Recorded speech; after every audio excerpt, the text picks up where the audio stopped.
शनिदेव और राजा नल की कहानी।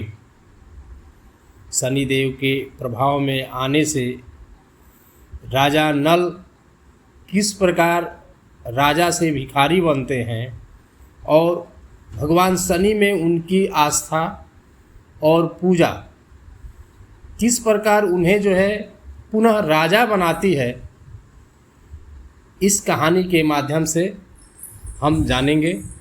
अंत में शनि देव के खुश करने के लिए कुछ विशेष उपाय कहानी के अंत में हम जानेंगे। पुराणों में एक अद्भुत कथा आती है महाराजा नल की। महाराजा नल निषद देश के प्रतापी और धर्मप्रिय राजा थे।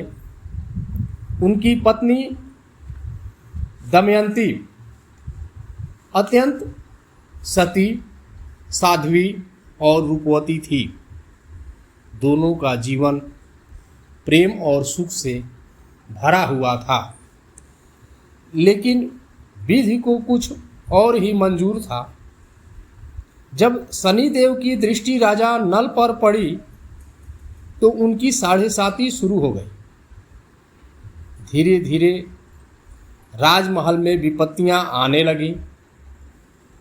नल राजा जुए के शौकीन थे। शनिदेव ने यह कमजोरी पकड़ी।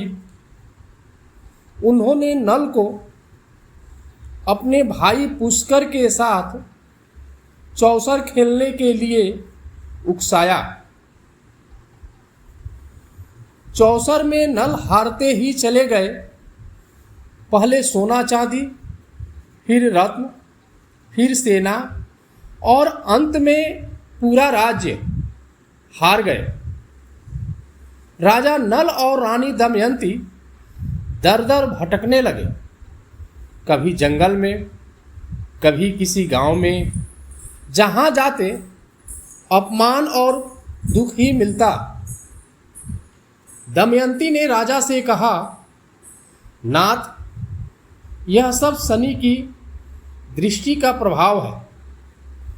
धैर्य रखिए और धर्म मार्ग न छोड़िए। नल ने अपने कष्टों में भी कभी असत्य नहीं बोला, न ही धर्म से विचलित हुए। कई वर्षों बाद जब शनि की साढ़ेसाती समाप्त हुई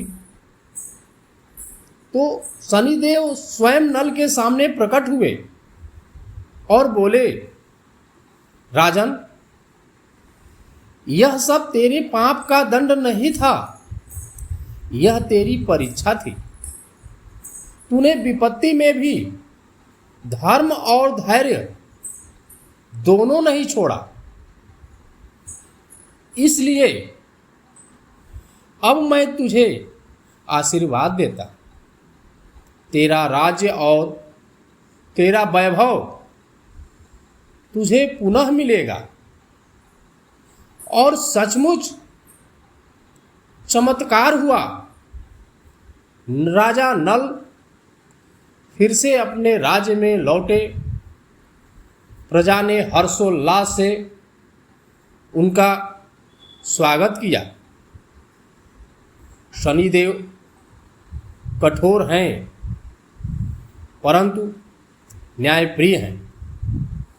जो विपत्ति में भी धर्म का साथ नहीं छोड़ता, अंततः शनिदेव उसकी झोली समृद्धि और वैभव से भर देते हैं।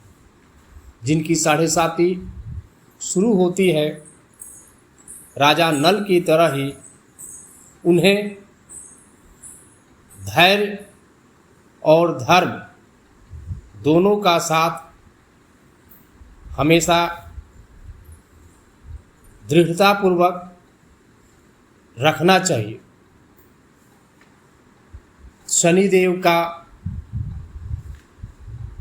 हमेशा पूजन करना चाहिए। ओम शम शनिश्चराय नमः का जाप करना चाहिए।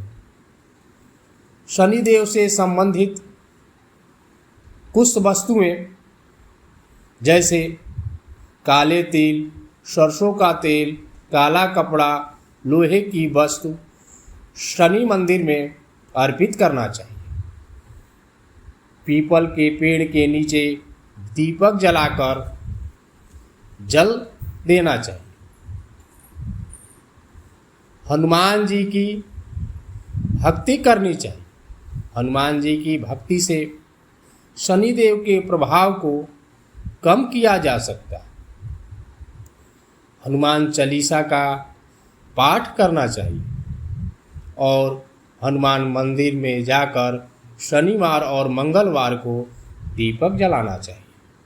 भिखारियों, पशु पक्षियों को भोजन देना चाहिए। इन सभी हमारे अच्छे कर्मों से शनिदेव प्रसन्न होते हैं और हमारे दुख दारिद्र को दूर करते हैं। अगर कहानी आपको अच्छी लगी प्लीज़ लाइक करें, कमेंट करें, शेयर करें।